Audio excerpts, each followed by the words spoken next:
Hey everyone, welcome to a new episode of He's Not Wrong. I'm your host, Chad D, and Hope Walz is our guest today.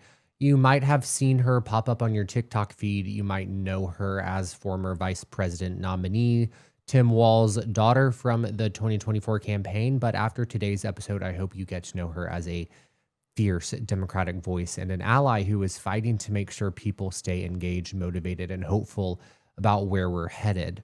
Hope became a breakout figure during and after the campaign because she stepped into that journey with clarity, honesty, and the kind of conviction that resonates deeply with people across the country. And since then, she's used her platform to speak directly about what's at stake, what needs defending, and why everyone has a role to play in shaping the future that we want. I'm so thankful that she was generous with her time and joined us on He's Not Wrong today. We covered a lot of ground in this conversation, from the intensity of the 2024 campaign, the reality of being suddenly recognizable, her voice on policy and organizing, the challenges facing young voters, and the moments that pushed her to stay in this fight. I'm really excited to share this episode with you. And so without further ado, here is my conversation with Hope Walz. Hope, thank you so much for your time and welcome to He's Not Wrong. I'm so happy that you're joining us today. Thanks for having me. I'm so excited. Absolutely. I just want to start out by saying I have a very soft spot for Minnesota in my heart. Oh, I grew up going to Minnesota. The phrase Minnesota nice is yeah. like it is true. And I have a special place in my heart for the people of Minnesota and for all that your family has done for that state. I have a lot of friends in Minnesota and they all love your father's Aw. advocacy and the advocacy work that you're doing. And so I just want to say thank you for that. Yeah, that's And so kind. Thank you. We love having visitors. You're always welcome. I will be back soon. I know Minnesota has had a hard year. Yeah. And I've been holding everyone close to my heart and sending good vibes. I just want to check in and see how you're doing, your family's doing, how your friends and family are doing in Minnesota. Yeah. How is that? Yeah, I mean, I think it's been a hard year for everybody. But when you kind of look at the political landscape in Minnesota and everything that's happened from losing the election last November to then Melissa being Hmm. killed and just all of those things, it has been really hard and it's, been hard to, move forward and keep working. But I've had a lot of conversations with my dad and just my family, and he always says Melissa would want us to keep moving forward and to Yeah. keep working and to keep doing this work. So even though it's hard because you lose someone close to you and someone who has done such good work for the state, she'd want us to keep moving forward and keep Yeah. doing work. And so that's kind of what we keep at the forefront. You mentioned how hard it was a little bit about losing the election last year. I'm curious about how Mm. jarring it was to be thrown into that spotlight with such short notice and how jarring it Yeah. was even when it ended, like the next day, all of a sudden it's just gone. How did you manage that? Yeah, I think I'm still working through it. Yeah. It's taken me like a while to even be able to like look through my camera roll of Mm. last year, because it was so fast. It was like one day, it was going to be Joe Biden and Donald Trump, and then the next day, um, it's Kamala Harris and Donald Trump, and it's like, oh, well, she needs a vice president. Um, and that like 2 weeks that they call like Veep stakes was just, Yeah. I was in Montana and my entire family was in Minnesota, obviously. And so I was kind of just watching it all happen from afar. And it was just crazy. And then all of a sudden, my parents are like, we don't really know what's going to happen, but maybe just fly home.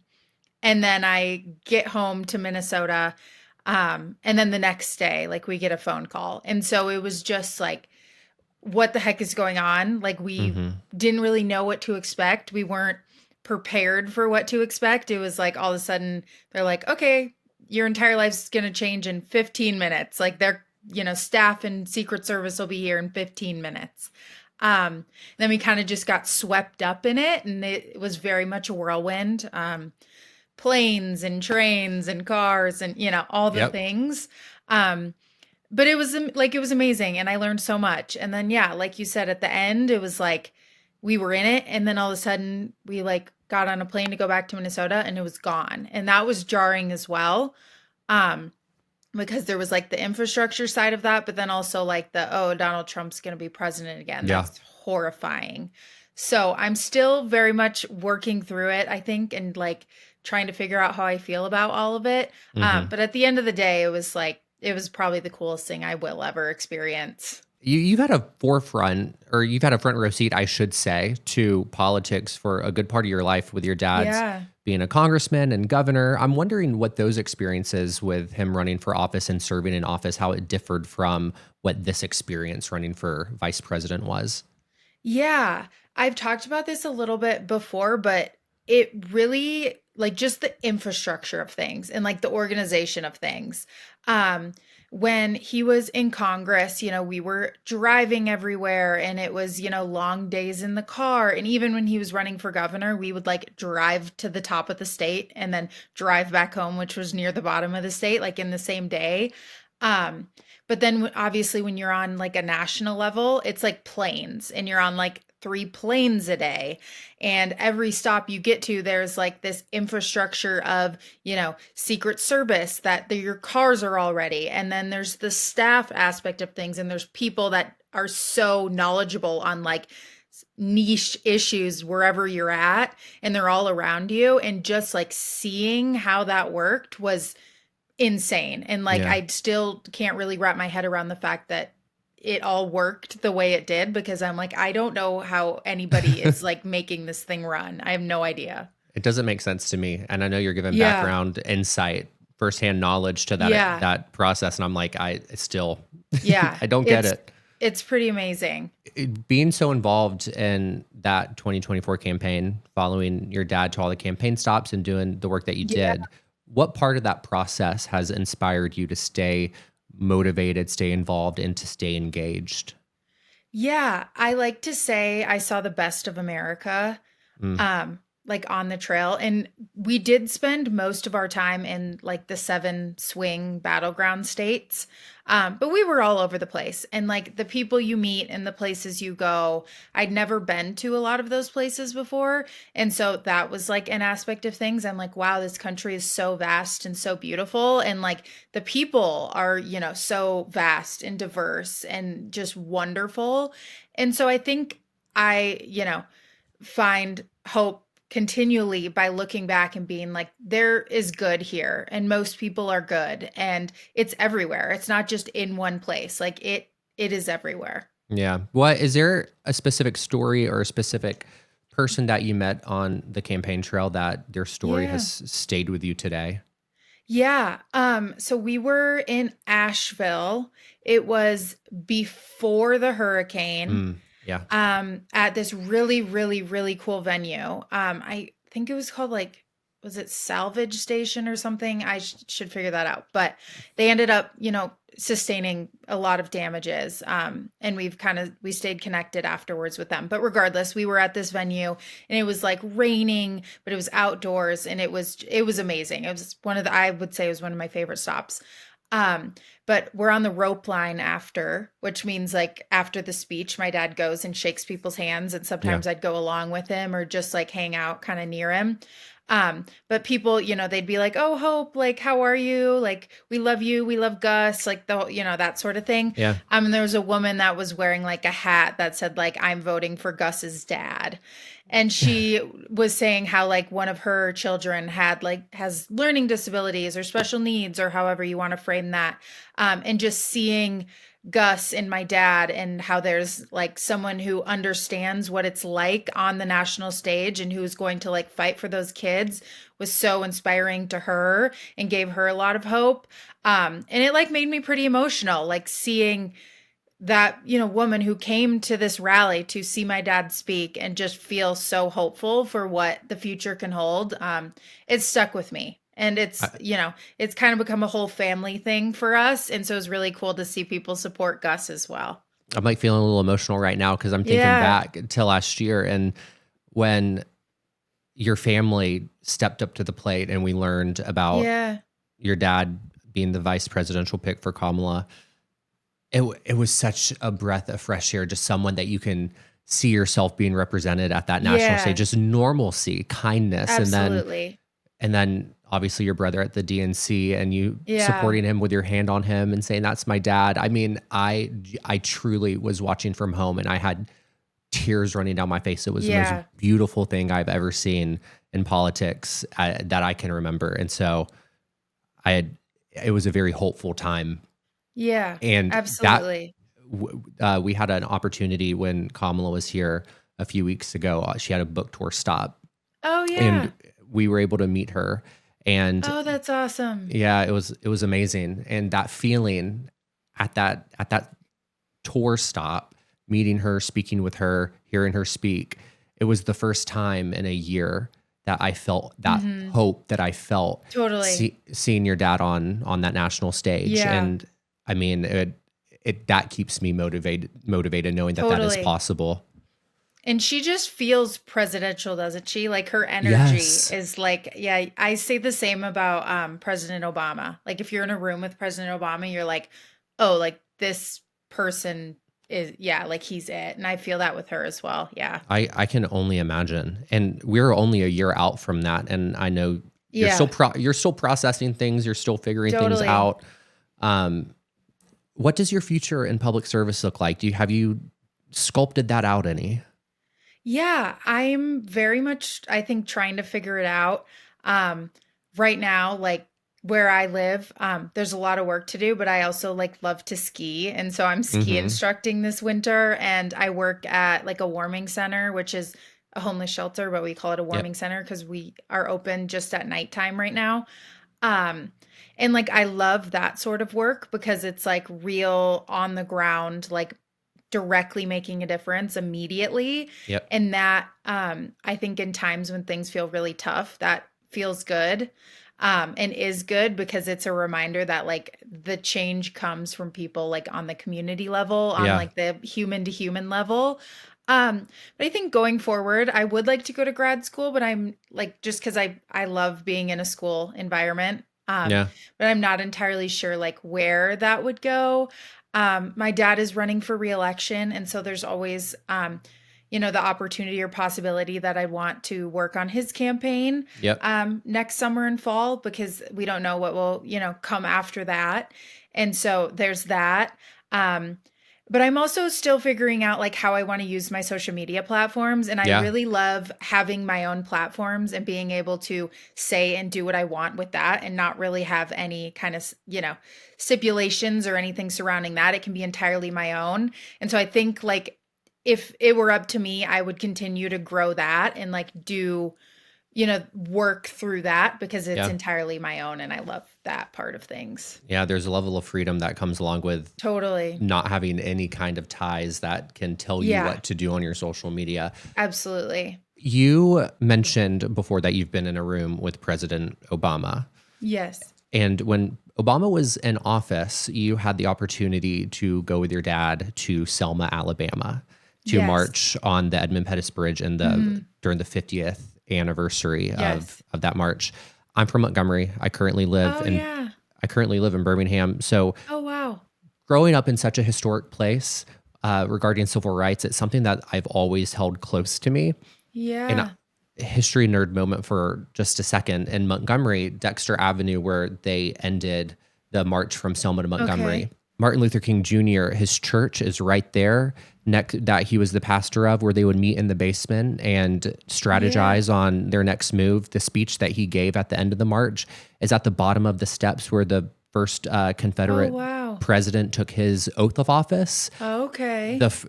When you go down Dexter, Sorry. you have, it's all good. When you I'm go down moving.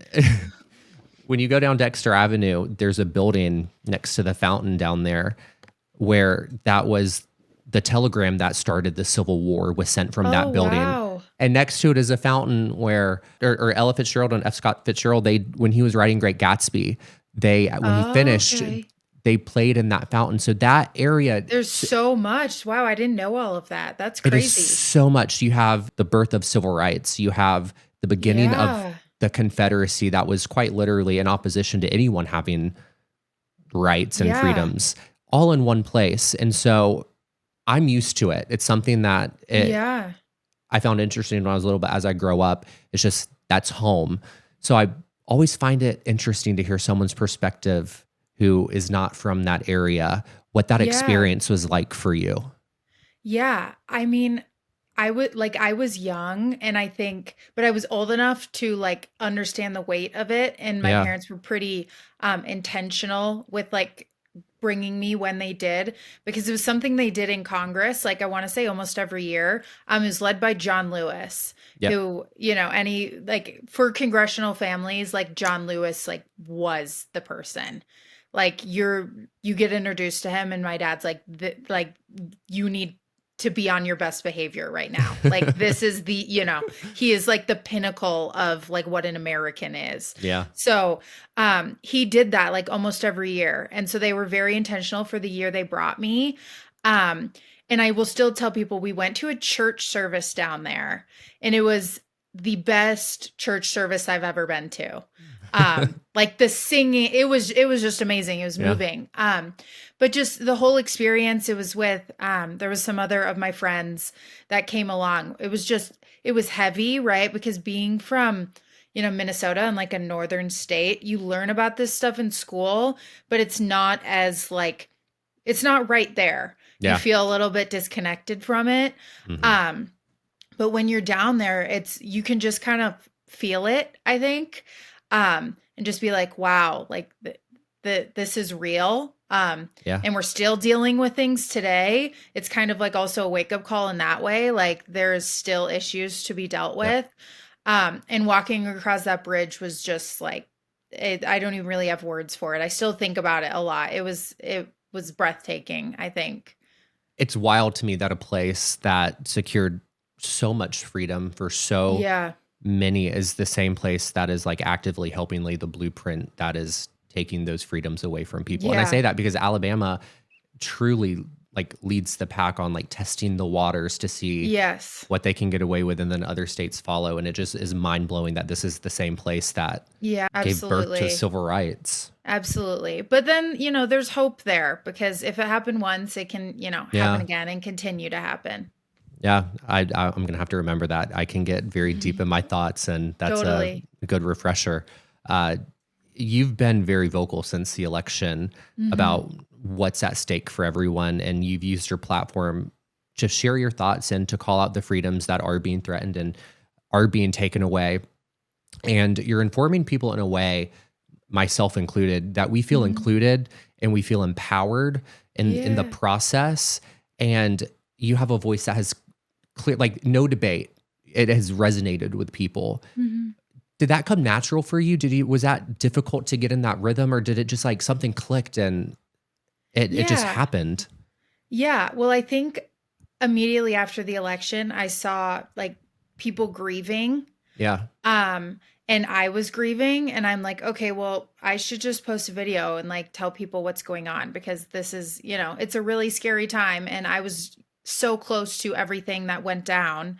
If they know that like I'm still feeling hopeful, maybe they can find some hope.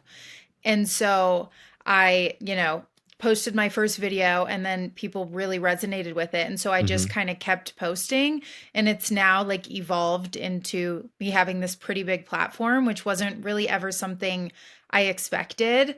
Or even really like wanted. I'm so grateful for it, but it was never something I like saw happening for myself. But I think it resonates because it is who I am. Like I'm pretty intentional with showing like all aspects of myself. Um, I think when you think of like politicians and political families and even like political influencers, Yeah. people see them and they're like, that's who they are. Like that's their whole life. That's all they do.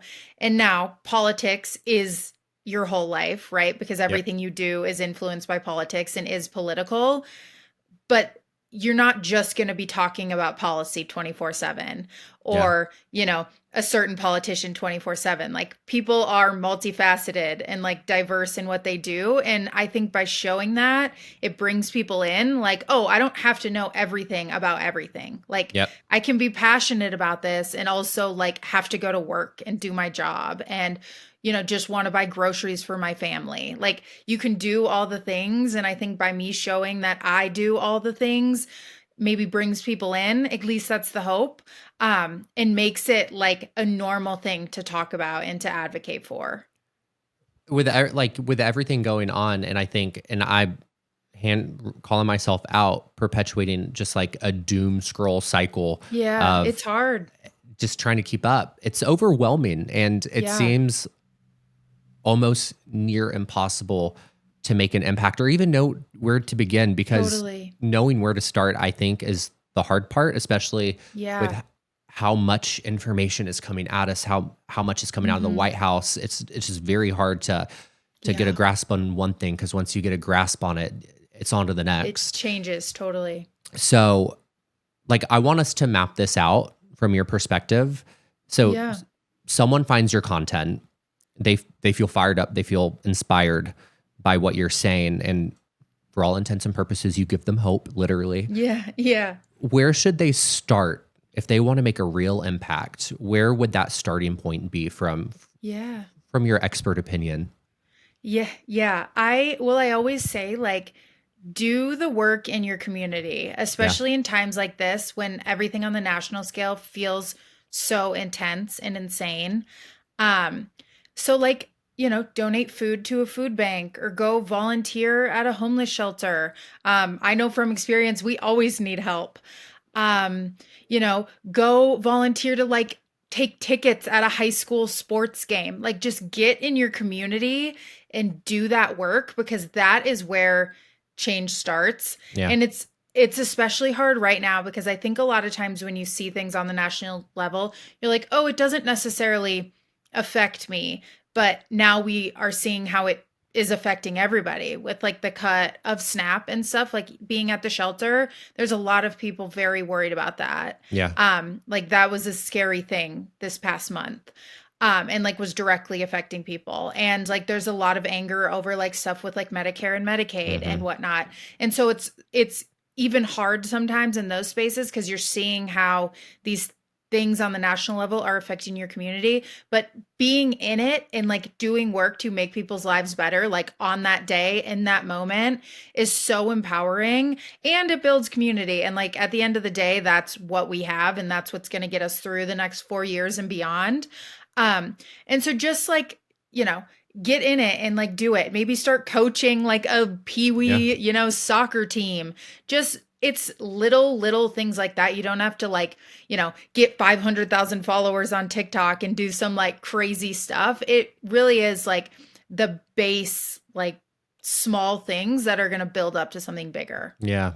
Yeah, I'm glad you bring up the impact that we can have in our community, because I think we get it gets so lost on a lot of people that there's so much focus at the national level that Yeah. you hear these things, but you might not immediately feel the impact. You know you Yeah. will, but it's not an immediate feeling that you Yeah. have. So there's a disconnect. But I think it's very underrated, the power of getting involved locally, because that's the Yes. politics, that's the policy, that's the place where Yes. you can immediately feel Yes. And like change and involvement. if you are like, I want to be involved like on the political side, like those local races, like mayor and city council and school board and even like state rep and state senate, like that is the stuff you feel immediately. And Hmm. so like getting involved in one of those campaigns or running yourself or donating or volunteering, like that is also just as, if not more important than like something on a national level. Yeah. Well, I want to pivot to young Democrats right now, because Yeah. what I'm seeing on social media Mhm. is that Republicans have built this like really strong media infrastructure, and their youth Yeah. outreach is undeniably effective. Like, Yes. for Scary. worse, yeah, for worse, not for better, Yeah. but for worse, it is effective. Yes. It's And kind of perplexing, actually. it doesn't make sense. I'm seeing like more organized engagement coming from young conservatives Mhm. than from young Democrats. And Totally. I want to be wrong about that. I don't think I am, Yeah. but that's at least how it looks from my Yeah. perspective in Alabama. In your opinion, how do Democrats replicate that level of involvement and flip that script? Because like even just yesterday, Nikki Haley's son came out and is like even more MAGA than she ever was, like trying to Yeah. he believes in removing rights from naturalized citizens from running for office.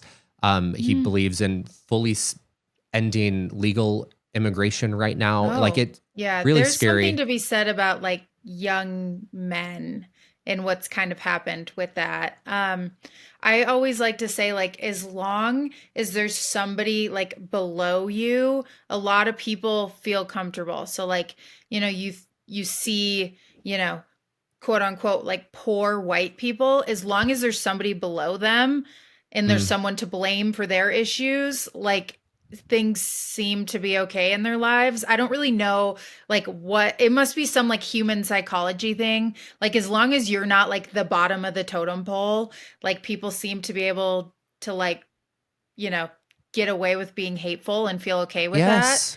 Um, so we have to like, grow empathy again in a whole population of humans, I think. Yeah, yeah, that part. I it's just so shocking to me that even like with Nikki moving more centrist in the past, if you Yeah. can even say that, moving more centrist in the past year, that her son is so more radicalized than her viewpoints ever were. But her son is young and he has his finger of what the people around his age and maybe a Mhm. little younger are thinking Totally. and feeling. Um, there's a high school in Alabama that also just set up a Turning Point USA chapter, and all these right wing conservative talking heads are supporting it. And I'm like, isn't that indoctrination? Isn't that what y'all Yeah. I are? mean, everything with them is projection, right? So they say something that the left is doing, it's really what they're doing. Like, That's such a good oh, point. it's almost like every single thing, actually. Like, we need to protect the children when really they're the ones like being freaky. Like that's Yes. yeah. It's always projection. Whenever they That say like are super passionate about a certain thing, I'm like, "Oh, so you're doing that." Okay. we need to normalize that comment. What one of my favorite things about you is the fact that you are not afraid to call out Republicans for their bullshit. Yeah. From you've said that the Epstein stuff really has Trump in a bind because we knew he hated his followers. Now he just flat out said it. Yeah. True. You're not Yeah. wrong. And you said hi to Fox News because you know that they're watching. And so, like, I think you're pretty damn fearless in your communication style. What have you learned from the reactions of your audience and what you're saying and how you're saying it? Yeah. Um, I will say like sometimes I just like let my initial feelings get the better of me. I'm getting better about that. Yeah. But I think when it comes to like right-wing media, nothing I do or say is going to be like put in a positive light from them. Like there's Yeah. nothing I can do to make them like me. I don't want them to like me. Those are not the type of people that I want to like me. Yep. And so I just have to be like fearless and kind of just, you know, filterless even when it comes to Mm-hmm. that because they're going to say what they want regardless. So I might as well like just lay it out there and maybe someone will be watching and be like, "Oh, this is like kind of weird that they're saying this about this person." And so like I'm not necessarily like reaching out, but I do think like who was it? Laura Ingraham maybe like said something about how she lost brain cells when I said kids deserve to eat. And Yeah. like Yeah. my hope is somebody's watching that and sees her say that and is like, maybe I'm on the wrong side of things here. Yeah. And so by just like putting it out and sometimes like going down to their level, I can maybe like meet people where they're at, I Yeah. think.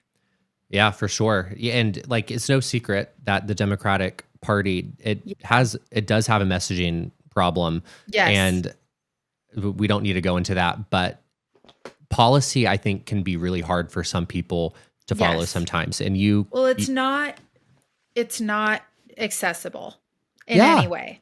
Like the language used and the way it's formatted, like it's not easy for people to like figure out what policy's actually going to do in their ex- lives. exactly. And Democrats have winning policies, but we Yes. lose by not being able to Explain it. yes, explain it. So, what do you think Yes. the Democratic Party could learn from the way you communicate, from the way you speak on your social media that they Y- can adapt into their Yeah. strategy? Yeah, I think my dad holds this as well, and probably an even like more effective way than me because I swear a lot. He does too. He's just more polished on camera, I'll tell Sure, you that. sure. Um, but like using like plain speak and like meeting people where they're at and explaining things in what I like to say is like normal person terms Yeah.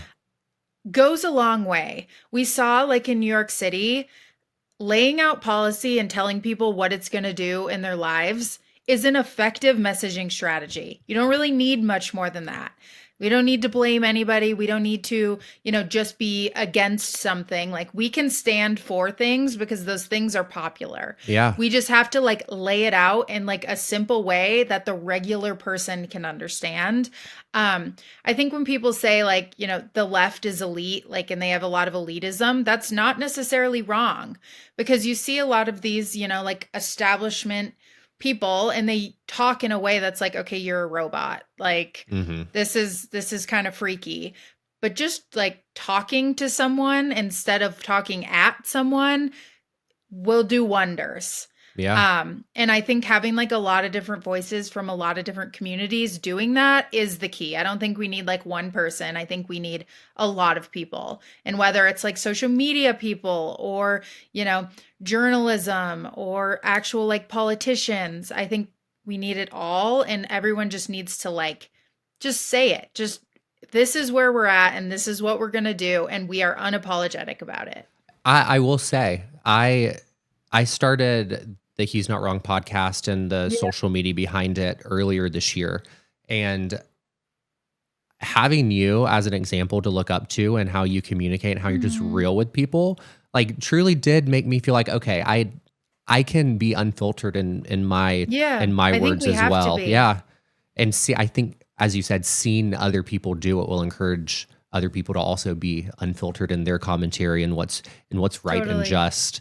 So I want to keep it on the policy train of thought for a Yeah. moment because you did something that was so brave and courageous that deserves spotlighting again. Mm. But you, as you talked about, you had your eyes set on graduate school. You got in, but ultimately you ended up turning down that acceptance because the school was not protecting student protesters. And you Mhm. said, I'm not going to give my money, go into debt for, or support institutions that do not support students in their right to protest and speak out for their communities. How difficult of a decision was that for you to make? Honestly, it wasn't really, Mm, which I think like even surprises me a little bit. And like, there were other factors as well. sure. But like initially, I knew even before I heard back from them with everything going on, I'm like, if I get in, I'm not going. Like Yeah. I cannot support this. Like, you know, I I'm very or I try to be, principled in my values and principled in who I am. And so to me, it kind of just felt like a natural thing. Um, and like, that is not everybody has the ability to like make decisions like that, but Sure. I'm privileged enough that I do. And so I made that decision because I could make that decision and because I knew it would, make a difference in, the conversation Yeah. and whatnot.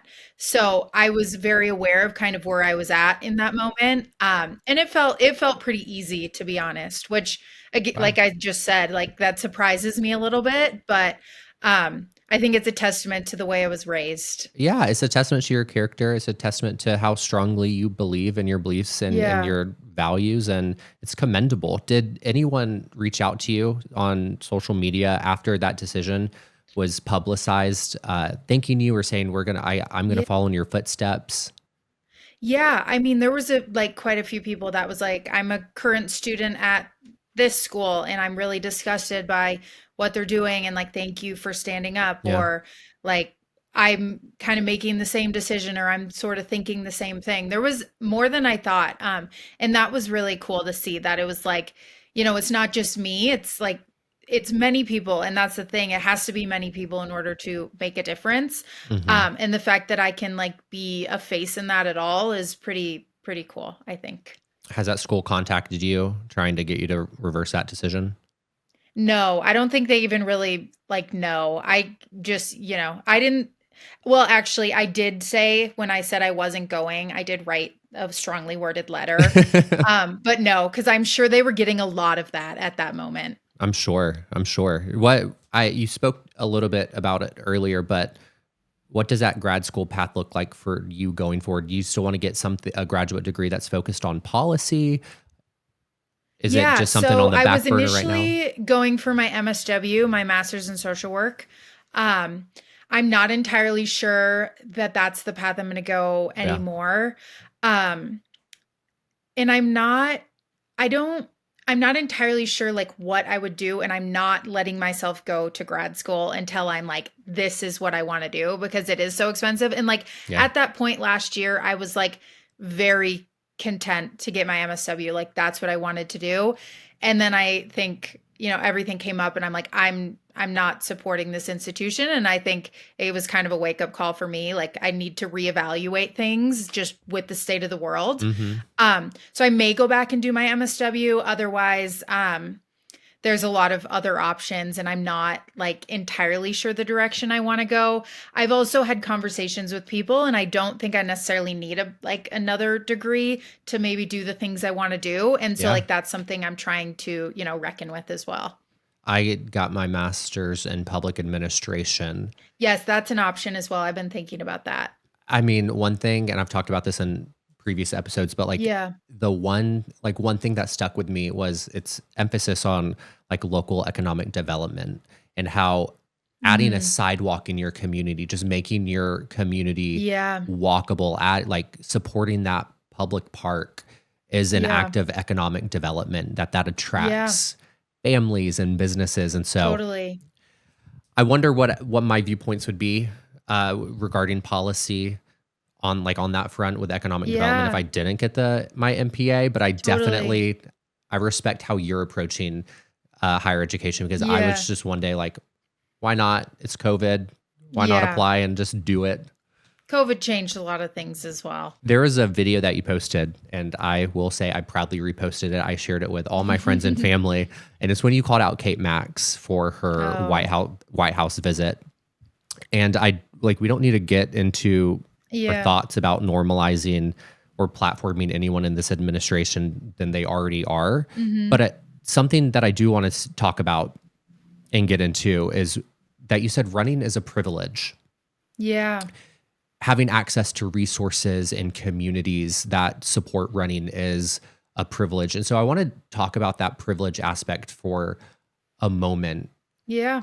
Because I worked on a congressional campaign back in 2018, and something that really changed my thought process was like that straw that you're drinking your beverage with is political.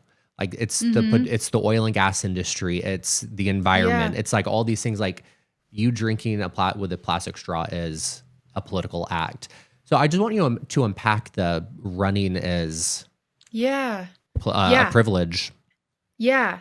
So there's a lot of commentary about that. Like if you're on Run Talk at all, if you've heard of that, like there is a lot to be said about this. Because, at the end of the day, everything is political. Yep. And like people don't necessarily like to reckon with that because it makes them evaluate their choices in a way that a lot of people don't like to. And like that's even, there's even times when like it makes me uncomfortable, like thinking about something. Like, do I really want to be, drinking out of this plastic bottle? Like, did I need to do that? So I think it makes people uncomfortable more than anything else. On like the idea of running, like I initially go to like sidewalks. Does your community have sidewalks? My community has wonderful sidewalks, wonderful trails.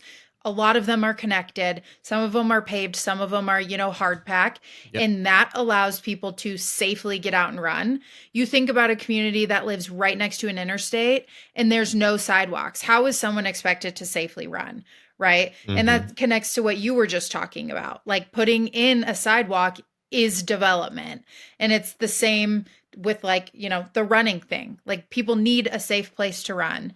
Now we can look at food deserts, right? People don't have healthy food. How are they going to have a healthy body to be able to run? Running is like, I think one of the hardest things in the entire world, like physical fitness wise. If you're not, feeling well because you don't have good food to eat, how are you going to run? Like that's political. Healthcare, right? Like, oh, my knee hurts, but I don't have health insurance and I can't go to the doctor. Looks like I'm not running. Versus me, who does, I'm still on my parents, right? I have a knee pain. I can go to the doctor and it's no issue. So it's like literally every aspect of running is political. Um, and I was just frustrated in the moment because she still had my dad's video pinned. And I'm like, you're making money off of this. Like, at least unpin it if you're going to sell out. Like, come on. I mean, she really did sell out. That was insane. Well, they weren't even running. It'd be totally different if they were running. Not entirely. I'd still probably feel the same way, but Yeah. at least it would have been on brand, right? Like, it just felt like she was abandoning everything. Yeah, absolutely. I really appreciate you going into detail on that because there's so many people that I speak to who don't understand or can't grasp the concept of privilege. Yes. And that is literally the perfect example. The fact that you can afford to live in a community that provides these resources Yes, absolutely. is a privilege. Yes. It's hard for people to like grapple with their own privilege, I think. I want to speak about Joe Rogan for a minute. Okay. Because you said that his fandom is a red flag and Yes. is a litmus test, if you will. I'm just wondering, have you or your friends unintentionally, and I know you're in a relationship now, but have you or your friends unintentionally gone on a date with a Joe Rogan fan and then like found out halfway through? So my good friend, like this is kind of what the video was based on. Like started, kind of dating this guy. They dated for a while and it didn't end well, but we called him JRB or Joe Rogan boy because we found out after the first date that he followed Joe Rogan on Instagram. And so like that's kind of where all of this stemmed from. And I think it's a valid test at this point in time. It is a valid test. We stand by it. I appreciate that because my boyfriend, if we meet someone new, our friend group, someone's added to our friend group, like the first thing we do when we get home is like we look, or do they follow any of the Trumps? Do they follow Turning Point USA? Seriously. It reveals a lot. You have to know. It does. You have to know. Can we discuss how Joe Rogan has pretty much in less than a year flipped on his beliefs and what he caused? He doesn't stand for anything. He stands for whatever's going to make him money. It's crazy to me that he has the platform to flip an election for someone. I mean, it's entirely irresponsible. Yes. Because he'll just say things without actually knowing if they're real or not and amplify them. And then it comes out later that it was like entirely a lie. I actually had a coworker a couple weeks ago be like, I was listening to Joe Rogan. I go, oh man. And he goes, well, and he was talking about like vaccines. And then I went and like literally just Googled what he said and it was entirely wrong. And I'm like, yeah, that's literally everything. He just will like spew things and amplify them to millions and millions of people. Yep. And they are entirely false. Like, I don't know how he can sleep at night, to be honest. No, same. It's infuriating because people with platforms like his, they have, I think, a moral and ethical obligation. Yes, it's ethical. Yes, to use it in the right way and to understand the power behind it. When the ICE raids were really ramping up a few months ago, he had a guest on and they were just talking about how bad it was. And I'm like, dude, I saw a clip of it on social media. I was like, dude, you like, this is happening. Like because of you. You voted for this. You were a part of this. Yeah, totally. It's insane. Other red flags that he follows the money. Other red flags that you've raised is saying that if someone wants to be president, that is a red flag. Can you speak about that? Yeah, what that means? I mean, to me, and like from everything I've seen, I think being president would be the worst job in the entire world. I don't know why anybody would want to be.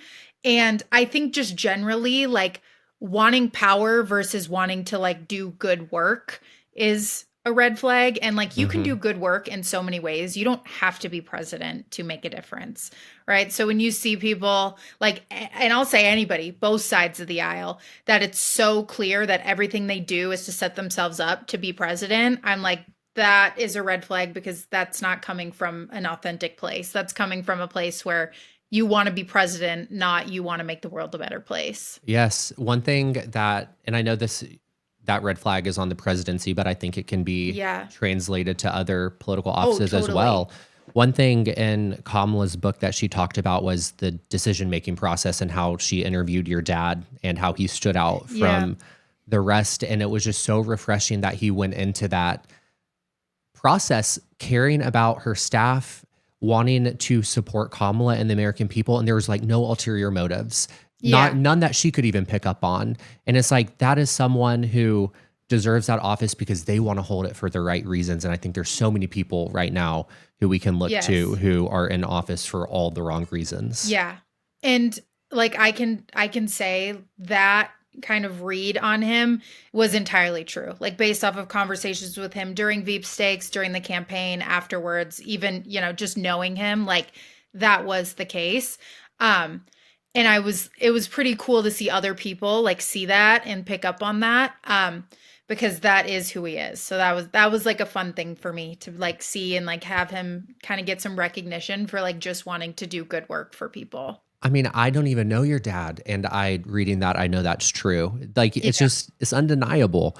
As we're wrapping up Yeah. our conversation, I have to ask a question, Okay. and I need to know the answer because Okay. previously, a little over a year ago, you were asked if you were the one who informed your dad of the JD Vance couch situation, and you Okay. declined to answer. Okay. And That so was during the campaign, wasn't it? Like that was actively during it. that was, Okay. yep, that was during the Okay. campaign. You declined to Alright. answer. And so I was wondering if you're ready to share that with the class now. Yes, I think I can probably be a little bit more open now that it's all over. I keep him up to date on pop culture. I'll say that. Like we send TikToks back and forth, and I keep him up to date. So I'll leave it at that. But I think that answers it enough. That will suffice. Hope, final question. What are you not wrong about?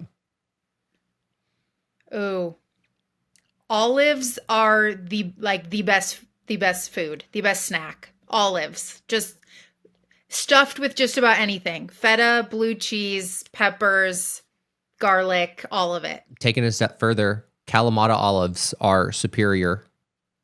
Yay or nay? Oh, sometimes I have to be in the right Ooh. mood. But I literally eat olives every day. I think they're the best snack. I will do like a snack bowl. This is going to freak people out, but I do like apples, pickles, and olives. I see no issue with that. Yeah. Were you always an olive lover? Yes, I would eat like the ones out of the can, Yep. like as a kid, and like put them on all my fingers. Oh, I love that. I did not like olives growing up or even for most of adulthood. And then I trained myself to like them. Now I'm Okay. obsessed. Sometimes I'll go in the fridge They're and I'll take, so good. they're so good. I'll drink a little juice out of the jar. Yes. Just like, oh, it's Yes. perfect. Hope. I tell myself I'm getting my electrolytes when I do that. I'm going to start doing that. Yeah. Hope. Thank you so much for your time Yeah, today. I thank you. appreciate it so much. Yeah, this was so fun.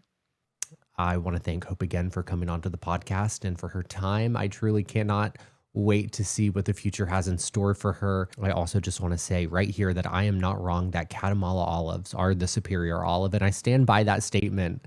So if you have anything that you're not wrong about, I want to hear it. So send me a voice memo on Instagram. The Instagram handle is at He's Not Wrong Podcast, or you can leave me a voice message at 205-538-3202, and I will use your voice message on a future episode. So with that being said, I'll see you next time.